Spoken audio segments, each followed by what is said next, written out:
Lila posted a great question down in the comments about finding and removing stitches that were sewn as a ladder stitch. So for example, in this particular cushion, this cushion was sewn together with the ladder stitch. And so if I want to remove this cushion cover, I need to find that ladder stitch, that invisible stitch, and remove it with my seam ripper.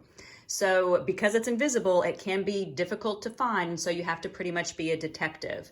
Now this particular pillow has welting or piping along the edges, so probably the welting or the ladder stitch is not going to be used on this side where the welting was put together. So I'm not going to start looking there. I'm going to start looking on the other side. So if your pillow has piping on it, you're going to have to look on both sides of the piping.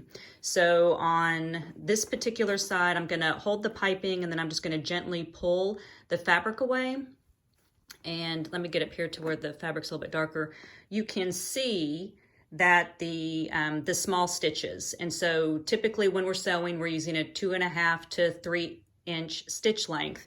And so when I pull on that fabric, that's where those stitches look like.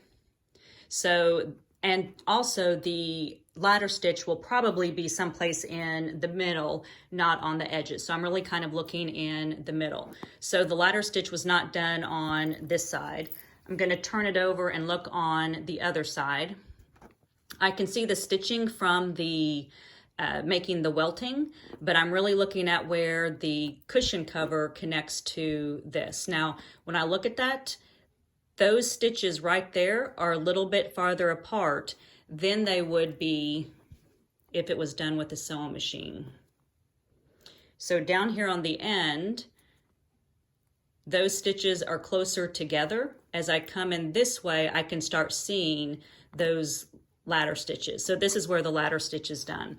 And then I'm pretty much going to just look and see if I can find a thread that is pretty wide, that is easy to see. And then I'm just going to stick the sharp point under there, just trying to catch that one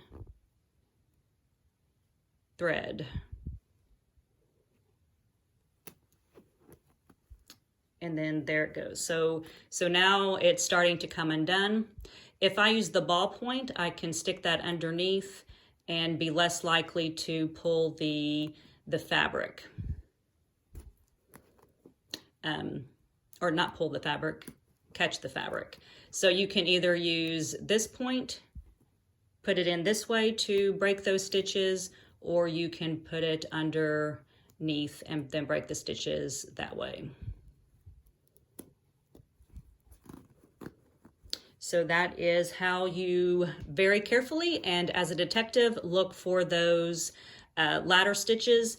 Again, just kind of pulling away, looking for where it doesn't look like sewing machine stitches, but it looks more, not hand done, but that they are not as uniform in spacing.